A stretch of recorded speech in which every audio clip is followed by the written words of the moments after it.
Ok, vraiment, merci bien. Mais j'aimerais savoir, entre la Bible et puis le Coran.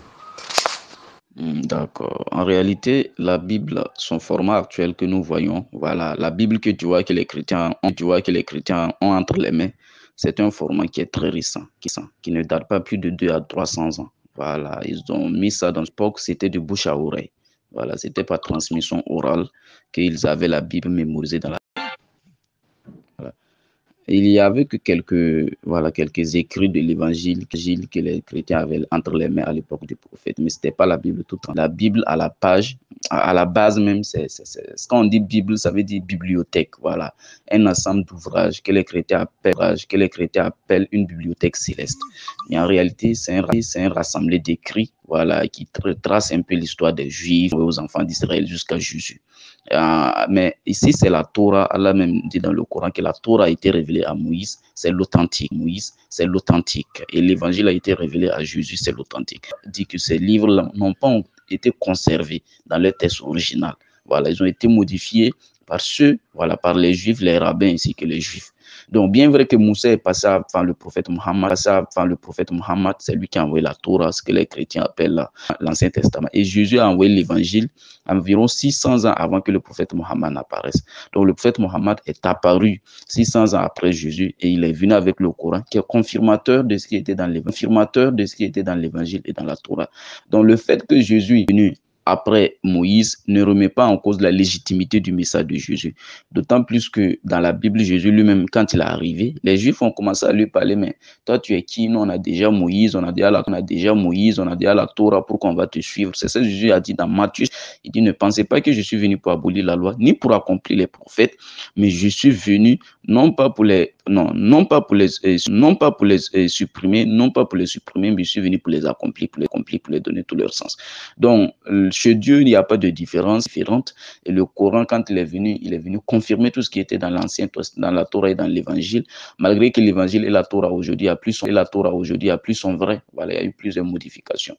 Donc aujourd'hui, tous ceux qui croient en Moïse, qui croient en la Bible, sont appelés à croire en. Ça veut dire qu'ils ont mécru, ils ont refusé d'obéir à Allah. Donc, je ne sais pas si j'ai bien répondu à ta question.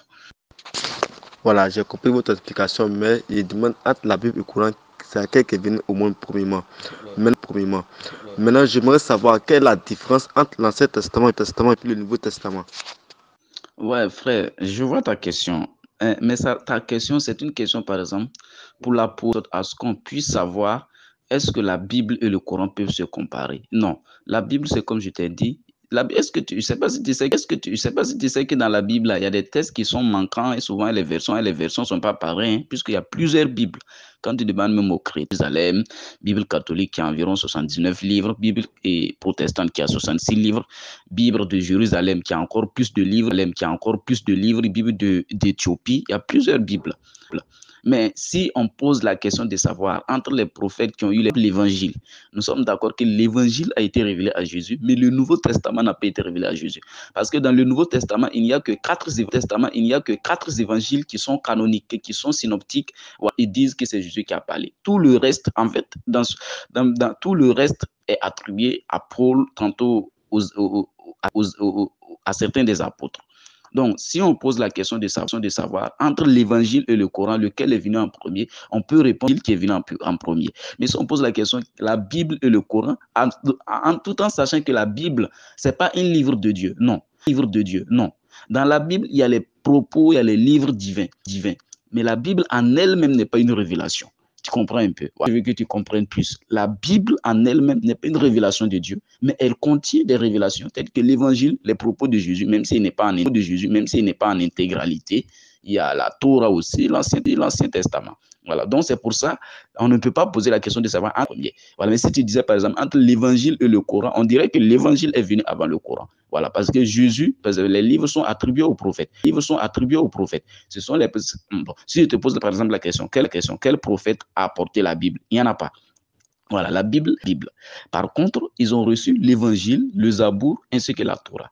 Voilà. Ta deuxième question aussi, c'est de savoir entre l'Ancien Testament et le Nouveau Testament, quelle est la différence?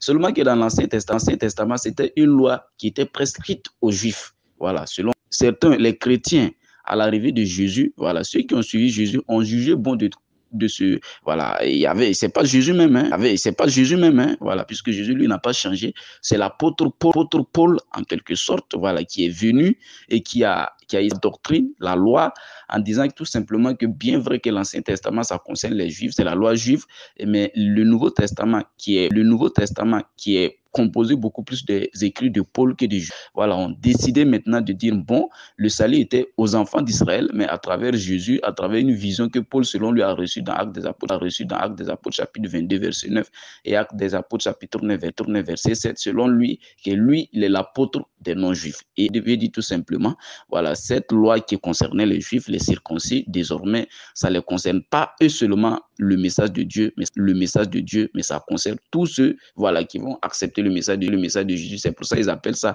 une nouvelle alliance. Mais il y a une autre alliance d'Israël dans Jérémie chapitre 31, verset 31, qui dit, qui postule que, voilà, que selon voilà, l'alliance que Dieu avait prise avec les enfants d'Israël, il y avait certaines, comment on appelle, certaines charges rudes, elle était dure, voilà, ça pesait beaucoup sur eux, parce qu'il y avait beaucoup de sacrifices à faire à tout moment, voilà, même quand il urinait, ça touchait son corps, il devrait prendre une lame, découper complètement la chair, mais quand Jésus est venu dans Jérémie chapitre 31, version, il est venu un peu soulager, en fait, toutes ces charges-là, en fait, d'alléger un peu la pratique de la religion pour les faciliter la pratique de la religion.